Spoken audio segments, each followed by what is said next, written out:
Assalamualaikum dan salam sejahtera buat semua. Alhamdulillah, hari kita bersama-sama sekali lagi dalam sesi FB Live ya, bersama saya Dr. Nur Yaqin Muhammad Isa, pakar perunding perubatan dan paru-paru daripada Sunway Medical Center Velocity ya. Jadi hari ini kita akan berbincang mengenai kesan sampingan ubat TB ya, apa yang perlu anda tahu ya. Jadi dalam sesi Facebook posting saya yang lepas, saya ada sharekan, saya ada kongsikan bagaimana kisah seorang wanita yang tersalah diagnose ya, pada mulanya didiagnose sebagai TB ya, kemudiannya setelah 2 bulan mengambil ubat TB ya, batuknya tidak sembuh ya, dan didapati matanya menjadi semakin kuning ya, dan fungsi hatinya menjadi semakin rosak ya, sehingga perlu melalui transplant hati kerana hatinya telah rosak teruk kerana memakan ubat TB yang tidak berdasarkan diagnosis yang betul ya. Jadi setelah saya postingkan Facebook post tersebut mengenai kesan sampingan ubat TB sehingga menyebabkan masalah hati ya, sehingga mengakibatkan wanita tadi terpaksa menjalani pembedahan transplant hati ya. Jadi ramai yang bertanya, ya doktor, apa lagi side effect atau kesan sampingan ubat TB ni ya? Adakah semua orang berisiko ya? Bagaimana untuk mengurangkan risiko mendapat masalah kesan sampingan setelah makan ubat TB ya? Jadi sebab itulah saya adakan sesi pada hari ini untuk kita lebih jelas ya mengenai apakah kesan sampingan ubat TB ya. Jadi sebelum kita teruskan, mungkin para netizen boleh tolong clarify sama ada suara saya clear ataupun tidak ya, visual adalah clear ataupun tidak ya. Jadi saya juga akan cuba pancarkan skrin ya, saya akan share skrin PowerPoint presentation mengenai kesan sampingan ubat TB untuk rujukan kita bersama ya. Okey. Alright. Okay, jadi mungkin harap para netizen dapat memberi feedback sama ada anda nampak tak slide yang saya sharekan mengenai kesan sampingan ubat TB, apa yang perlu anda tahu ya. Okey, di skrin saya nampaknya clear, jadi saya akan teruskan ya. Waalaikumsalam warahmatullahi wabarakatuh Dr. Adam ya, terima kasih kerana bersama kita ya. Okey, jadi seperti yang saya jelaskan sebentar tadi, bagaimana ubat TB ya, ubat TB ini sekiranya dimakan tanpa keperluan ataupun tanpa indikasi yang betul ya, boleh mengakibatkan masalah-masalah yang kadang-kadang boleh membawa maut ya. Jadi kita perlu berhati-hati. Jadi untuk kita pergi dengan lebih lanjut, saya ingin terangkan apakah jenis-jenis ubat TB yang perlu dimakan sekiranya kita didiagnose mendapat penyakit TB ya. Jadi kita ada beberapa grup, beberapa kumpulan ubat TB ya. First line essential drugs ya, ini adalah ubatan ya. Ubatan first line di mana semua pesakit yang mendapat diagnosis TB, kita akan berikan ubat ini, iaitu rifampicin, isoniazid, pyrazinamide dan ethambutol ya. Jadi anda ada 4 jenis ubat wajib yang perlu dimakan sekiranya anda didiagnose mendapat penyakit TB ya, ataupun pneumonicnya right ya, rifampicin, isoniazid, pyrazinamide dan ethambutol ya. Dan kita juga ada first line supplemental drugs ya, bermaksud sekiranya anda ada masalah dengan first line ubat first line tadi, jadi anda boleh menggunakan first line supplemental drug ya. Kita boleh menukar ganti ya komponen ubat tadi dengan mungkin kita menambahkan streptomycin ya. Jadi streptomycin ini adalah ubat yang diberikan secara injection ya, diinjek dan ianya biasanya kita berikan untuk masalah pesakit yang mempunyai hati yang ada masalah. Jadi kita tidak boleh memberikan pyrazinamide, jadi kadang-kadang kita boleh menggantikannya dengan streptomycin, bergantung kepada case by case basis lah. Second line drugs adalah di mana kita memberikan ubat TB ini kepada pesakit yang mengalami masalah TB resistant ya, MDR TB ya, multi drug resistant TB, di mana ubat-ubat first line tadi tidak lagi berkesan untuk mereka ya. Maksudnya setelah makan ubat first line ni, TB mereka tidak juga sembuh, dan setelah kita kaji, kita dapati kuman TB mereka adalah kuman yang kebal ya. Jadi kita perlu memberikan second line drugs. Jadi second line drugs ini adalah lebih kuat ya dari segi kekuatannya ya, dan perlu diambil dalam jangka masa yang lebih panjang ya, mungkin 1.5 tahun ya, ada yang sehingga ke 2 tahun, bergantung kepada case by case basis ya. Jadi kita ada ubat fluoroquinolones, amikacin, capromycin, ethylamide ya, para-aminosalicylic acid, cyclosporine ya. Ini adalah ubat TB second line yang mana kita akan berikan sekiranya pesakit mengalami masalah TB yang kebal ya, multi drug resistant TB. Okey, jadi apakah kesan sampingan ubat TB ya, iaitu topik utama kita pada hari ini ya. Jadi sebenarnya ubat TB ini adalah sangat penting dimakan untuk membunuh Mycobacterium tuberculosis ataupun bakteria yang menyebabkan masalah penyakit TB tadi ya. Dan ini adalah kita boleh klasifikasikan kepada minor dan major side effects. Minor bermaksud side effectnya atau kesan sampingannya tidak begitu teruk ya. Major bermaksud sangat teruk kesan sampingannya sehingga kita terpaksa memberhentikan ubat TB tersebut ya. Jadi bila bercakap mengenai minor side effect ataupun kesan sampingan yang tidak terlalu serius ya, kadang-kadang pesakit ada yang mengalami masalah anorexia, bermaksud loya-loya ya, tidak selera makan ya. Anorexia maksudnya tidak selera makan ya, nausea, kerak loya, sakit perut, abdominal pain, sakit perut. Jadi kebiasaannya sekiranya setelah makan ubat TB anda rasa loya, tak selera makan, sakit perut ya, kebiasaannya ubat yang menjadi puncanya adalah ubat rifamycin ya. Jadi bagaimana untuk kita nak menghadapi masalah ini? Jadi jika anda mengambil ubat TB kemudian rasa loya, sakit perut, rasa nak muntah, apa yang perlu anda lakukan? Jadi apa yang boleh anda lakukan ialah anda boleh mengambil ubat tersebut pada waktu malam ya, kerana sekiranya anda tidur ya. Jadi masalah loya ataupun masalah tidak selera makan ini tidak akan mengganggu aktiviti seharian anda. Jadi ubat TB ini boleh dimakan pada bila-bila masa ya, sama ada pagi ataupun malam ya, tetapi ianya elok dimakan dalam keadaan perut kosong ya, iaitu sama ada sebelum makan ataupun 2 jam selepas makan. Jadi anda boleh mengambilnya pada waktu pagi ataupun pada waktu malam. Sekiranya anda mengalami masalah loya yang teruk, anda dinasihatkan untuk makan ubat tersebut pada waktu malam ya. Dan sekiranya anda makan ubat tersebut pada waktu malam, dinasihatkan untuk anda meneruskan pemakanan ubat tersebut pada setiap malam yang berikutnya. Jadi kalau ambil pada waktu malam, makan waktu malam saja, jangan tukar-tukar, sekejap malam hari ni, esok siang, lusa malam, kemudian siang balik. No, kalau boleh konsisten ya, kalau malam-malam sahaja ya. Jadi kalau anda ada masalah loya ke tak selera makan, jadi boleh makan ubat TB ni pada waktu malam ya. Dan joint pain, sakit-sakit sendi je. Ada pesakit TB yang bila makan ubat TB ya, dia mendapat masalah sakit-sakit sendi ya. Jadi perkara ini boleh berlaku disebabkan oleh ubat TB yang bernama pyrazinamide. Jadi pyrazinamide ini dia boleh meninggikan kadar uric acid dalam darah, menyebabkan senang mendapat sakit-sakit sendi ya. Okey, jadi selain daripada itu, rawatan untuk menghadapi masalah sakit sendi dengan disebabkan ubat pyrazinamide ini, kita berikan ubat aspirin, di mana aspirin boleh membantu mengurangkan masalah sakit sendi tersebut. Bagaimana pula rasa burning sensation in feet, maksudnya terasa seperti semut-semut ataupun rasa kebas di kaki ya. Jadi kebiasaannya masalah ini berlaku kerana masalah saraf yang disebabkan oleh ubat yang bernama isoniazid ya. Jadi untuk menghadapi masalah ini kita akan memberikan vitamin B6 atau pyridoxine ya. Sebenarnya 10 mg setiap hari, ini typo ya. 10 mg setiap hari untuk menjaga saraf tersebut dan mengurangkan masalah kebas-kebas kaki ya, yang boleh disebabkan oleh ubat isoniazid ini tadi. Selain daripada itu ya, pesakit TB yang makan ubat TB juga boleh mengalami keadaan di mana air kencing mereka bertukar menjadi warna oranye ataupun merah ya. Ini kerana komponen ubat rifampicin tadi boleh menyebabkan pertukaran warna tersebut. Tetapi jangan risau ya, pertukaran warna tersebut tidak mempunyai apa-apa masalah ataupun penyakit ya. Jadi kita hanya perlu reassurance, maksudnya memberikan penjelasan bahawa perkara ini bukanlah satu masalah ya, ia adalah satu perubahan warna air kencing yang normal ya. Kadang-kadang peluh pun boleh bertukar menjadi oranye, kadang-kadang air mata pun boleh bertukar menjadi oranye. Ini menunjukkan bahawa ubat tersebut telah masuk ke dalam darah dengan kadar yang berkesan ya.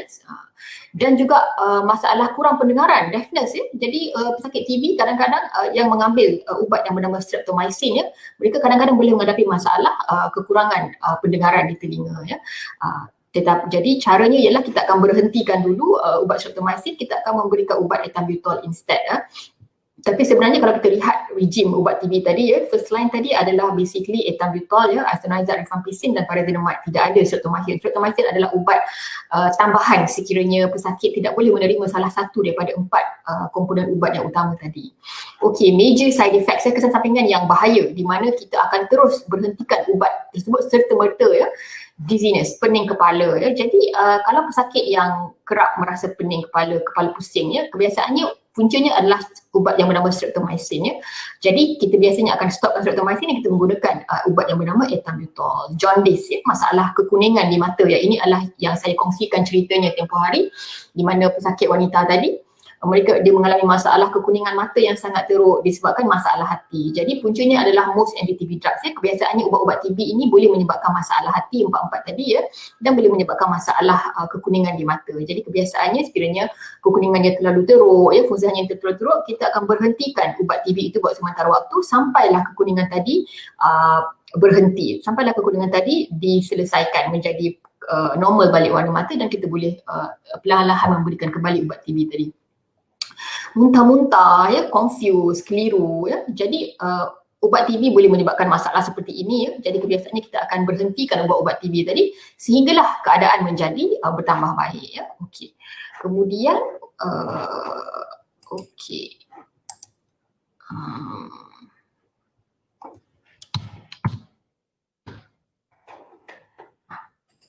Okey, jadi bila bercakap mengenai ubat TB, ya, kesan sampingan yang paling serius yang sangat kita takuti adalah hepatitis, ya, ataupun radang hati, ya. Bila bercakap mengenai radang hati, ya, kita bercakap mengenai kemungkinan, ya, sekiranya pesakit mengalami masalah hati yang serius, mereka terpaksa melalui transplant hati, ya, seperti dalam kes yang saya sharekan tempoh hari, ya. Jadi kajian meta-analisis menunjukkan bahawa liver toxicity ataupun kecederaan hati, ya, boleh risikonya adalah sebanyak 1.1% sekiranya pesakit mengambil ubat rifampicin sahaja, ya. Dan risiko untuk mendapat masalah kecederaan hati adalah 1.6% sekiranya mengambil ubat isoniazid sahaja.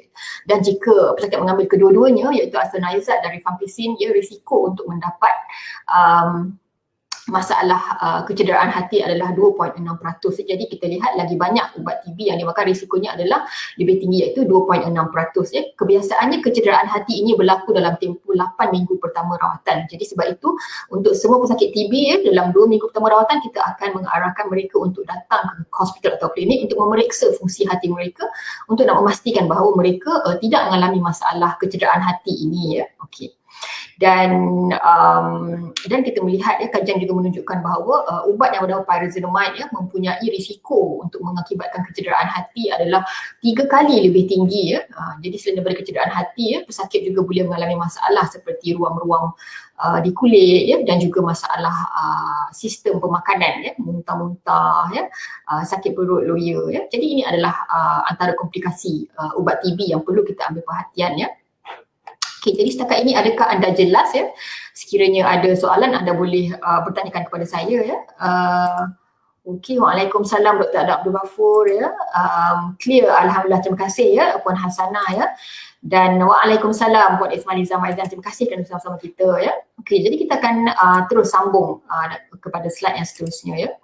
Okey, jadi kita bercakap mengenai risiko kecederaan hati, ya. Kita melihat ini adalah 4 ubat TB yang utama tadi yang boleh menyebabkan masalah hati yang serius, ya. Jadi isoniazid, rifampicin dan pyrazinamide adalah 3 daripada ubat TB yang 4 tadi, ya, yang boleh menyebabkan masalah hati. Daripada list ini hanya ethambutol sahaja yang tidak dikaitkan dengan permasalahan kecederaan hati, ya. Dan ya, ubat-ubat seperti streptomycin, ethambutol, ofloxacin mempunyai risiko yang rendah untuk menyebabkan masalah kecederaan hati ataupun radang hati tadi. Jadi berhati-hati, ya, dengan isoniazid, rifampicin dan pyrazinamide, ya. Okey, jadi anda mungkin bertanya kepada saya, doktor, adakah semua pesakit TB ini berisiko untuk mendapat kecederaan hati, ya? DIH adalah drug induced hepatitis, ya, berarti radang hati yang disebabkan oleh ubat, ya. Jadi sebenarnya ada beberapa ciri-ciri kriteria siapa sebenarnya yang berisiko untuk mendapat kecederaan hati setelah makan ubat TB, ya. Yang pertamanya adalah golongan warga emas, ya. Old age, berusia lebih daripada 65 tahun, ya, mereka lebih berisiko untuk mendapat kecederaan hati setelah memakan ubat TB. Jadi untuk warga emas yang mengambil ubat TB, kita perlu lebih berhati-hati, ya, kerana mereka lebih mudah mendapat kecederaan hati berbanding orang-orang yang berumur lebih muda. Okey, pesakit yang ada masalah extensive TB disease, ya, bermaksud sama ada paru-paru yang terlibat adalah banyak, yang mungkin dua-dua belah kanan dan kiri, ya, ataupun TB itu bukan hanya sekadar melibatkan paru-paru tetapi juga melibatkan organ-organ lain, contohnya mungkin kelenjar, ya, contohnya usus ataupun otak dan sebagainya. Extensive maksudnya jangkitannya adalah sangat meluas, ya. Jadi pesakit yang ada masalah extensive TB ataupun jangkitan TB yang meluas ini lebih berisiko untuk mendapat kecederaan hati berbanding pesakit TB yang mungkin ada setumpuk kecil sahaja, ya, jangkitan kuman TB di paru-paru. Okey. Okey, dan risiko yang ketiga ialah malnutrition ataupun hypoalbuminemia. Bererti jika seseorang itu mempunyai level albumin yang rendah dalam badan mereka ataupun mereka mempunyai masalah nutrisi yang berpanjangan, mereka ini sebenarnya lebih berisiko untuk mendapat kecederaan hati setelah memakan ubat TB, ya. Mungkin contohnya kalau kita lihat pesakit-pesakit di Ethiopia, di Afrika yang yang sangat kurus pada mereka, sangat kurang zat makanan mereka, jadi mereka sebenarnya lebih terdedah pada kecederaan hati berbanding orang-orang yang biasa, yang sihat, yang mempunyai nutrisi yang cukup ya. Dan faktor yang keempat adalah alkoholism ya, alkohol. Jadi pesakit yang adalah ketagih alkohol ya, mereka lebih mudah mendapat masalah kecederaan hati setelah makan ubat TB berbanding orang yang bukan alkoholik ya. Jadi sekiranya kita merawat pesakit atau sekiranya kita ada saudara mara yang mendapat TB dan juga pada masa yang sama dia adalah alkoholik, jadi kita perlu berhati-hati, kita perhatikan keadaan mata mereka ya, kita perhatikan simptom-simptom mereka, adakah mereka mengalami loya-loya muntah-muntah yang teruk ya, kerana kadang-kadang loya-loya dan muntah yang teruk itu adalah antara tanda-tanda penyakit radang hati. Okay? Chronic hepatitis B dan hepatitis C infection. Jadi kalau sebelum ini ya, ada pesakit yang telah pun didiagnos sebagai mempunyai penyakit hepatitis B dan hepatitis C, itu adalah golongan berisiko tinggi untuk mendapat masalah kecederaan hati setelah makan ubat TB ya.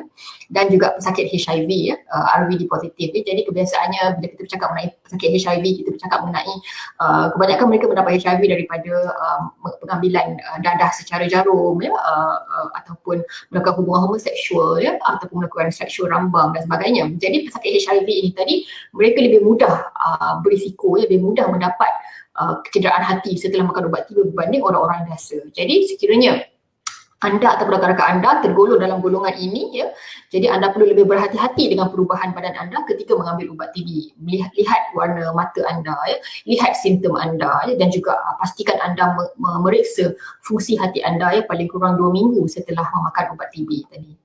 Okey, baiklah.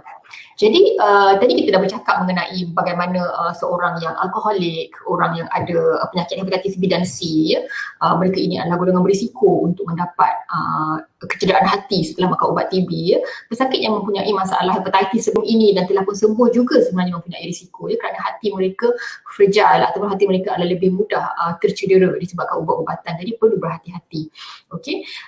Dan sekiranya pesakit tidak mempunyai bukti bahawa mereka ada chronic liver disease ataupun mereka mempunyai penyakit liver disease yang kronik ya, jadi kita boleh menggunakan standard ubat TB regime ya, standard regime untuk ubat TB iaitu EHRZ, itu ethambutol, isoniazid, rifampicin dan pyrazinamide ya, itu adalah standard 4 jenis ubat TB yang akan kita berikan kepada pesakit TB.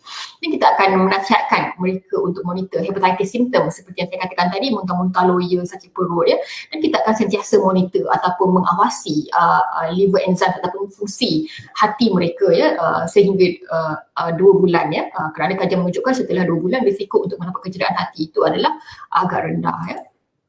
Okey, jadi sebenarnya bagaimana untuk kita sebagai doktor, saya just kongsikan bagaimana kita merawat pesakit yang ada masalah kecederaan hati setelah makan ubat TB ini ya. Jadi basically apa yang kita akan lihat ialah parameters ataupun enzymes di hati anda ya, ALT ataupun AST ya. Kita akan melihat level mereka sama ada lebih 2 kali daripada normal ataupun kurang daripada itu ataupun lebih daripada 3 kali normal dengan simptom. Jadi sekiranya levelnya adalah tinggi tetapi kurang daripada 2 times upper limit normal, kurang daripada 2 kali normal limit ya, kita akan teruskan dulu ubat TB dan kita akan check balik fungsi hati anda selepas 2 minggu. Kita akan teruskan monitor. Dan sekiranya fungsi hati anda adalah lebih daripada 2 kali normal ya, kita masih akan teruskan ya, tetapi kita akan check lebih kerap lagi ya, maksudnya seminggu sekali kita akan check fungsi hati anda ya, kemudian 2 minggu sampailah fungsi hati anda itu normal ya. Pada saat ini kita masih lagi teruskan, tetapi sekiranya anda sudah ada simptom ya, muntah-muntah yang teruk, sakit perut dan juga liver enzymes yang lebih tinggi daripada 3 kali lebih tinggi daripada level yang normal ya, kita akan stopkan ubat TB tersebut ya. Okey, jadi untuk pesakit yang ada masalah TB ataupun TB dan juga pada masa yang sama ada masalah chronic liver disease, mungkin ada hepatitis B, ada hepatitis C ya, dan liver enzimnya adalah lebih tinggi ya, kita perlu modify sikit regime ubat TB. Kita tidak boleh memberikan 4 jenis ubat TB yang biasa kita berikan ya. Jadi ini adalah alternatif ataupun option regime ubat TB yang kita boleh berikan ya. Jadi kita hanya seperti yang saya jelaskan tadi, ada 3 punca utama masalah TB di hati sekali yang boleh menyebabkan kerosakan hati ubat TB adalah arsenizat rifampicin dan pyrazinamide ya, dan paling teruk sekali adalah pyrazinamide. Dia adalah yang paling tinggi risiko untuk mengakibatkan kecederaan hati. Jadi untuk rejim yang hanya mengandungi dua hepatotoksik, maksudnya ubat yang membahayakan hati, ada dua sahaja. Kita gunakan rejim yang hanya ada dua sahaja ubatnya, iaitu hanya ada arsenizat dan rifampicin tanpa ada pyrazinamide. Jadi kita perlu extendkan sikit, kita perlu panjangkan sikit ubatan TB tersebut ya. Mungkin daripada 6 bulan kita perlu extendkan kepada 9 bulan ya. Dan daripada, kalau kita ikut nombor 2 ini ya, daripada 6 bulan kita extendkan kepada 8 bulan. Jadi bergantung kepada case by case basis, kita akan melihat pesakit demi pesakit. Tidak semua pesakit perlu menggunakan rejim yang sama. Lain pesakit, lain rejim yang akan kita berikan. Okey, kita juga boleh gunakan rejim yang hanya ada satu jenis ubat TB ya, di mana kita panjangkan sehingga setahun ya, dan rejim yang tidak ada langsung ubat yang membahayakan hati, di mana kita boleh extend setahun setengah sampai ke 2 tahun ya. Okey, jadi nampaknya setakat itu sahaja penyampaian slide daripada saya.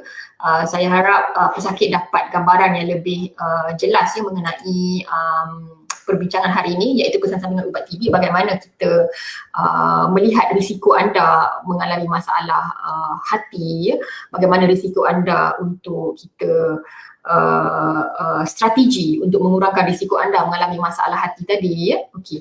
Jadi secara kesimpulannya ya, risiko untuk mendapat kecederaan hati setelah makan ubat TB ni bergantung kepada sekiranya anda mempunyai risiko untuk mendapat kecederaan tersebut ataupun tidak ya. 6 golongan tadi ya, iaitu golongan warga emas, golongan alkoholik, golongan yang ada penyakit hepatitis B dan C, golongan yang ada HIV, golongan yang ada masalah nutrisi ya.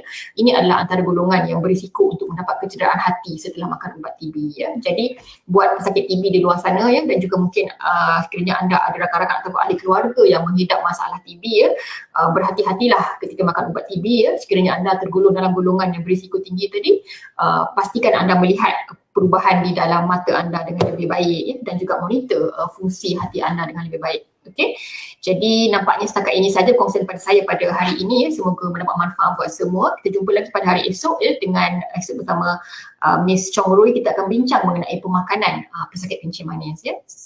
Itu saja, dan saya harap anda dapat kongsikan Facebook Live ini dengan rakan-rakan anda, kerana sekiranya mereka ada yang ada masalah TB, tengah makan ubat TB, mereka boleh lebih berhati-hati tentang apakah kesan sampingan yang mungkin mereka dapatkan setelah makan ubat TB dan bagaimana mereka boleh mengurangkan risiko tersebut.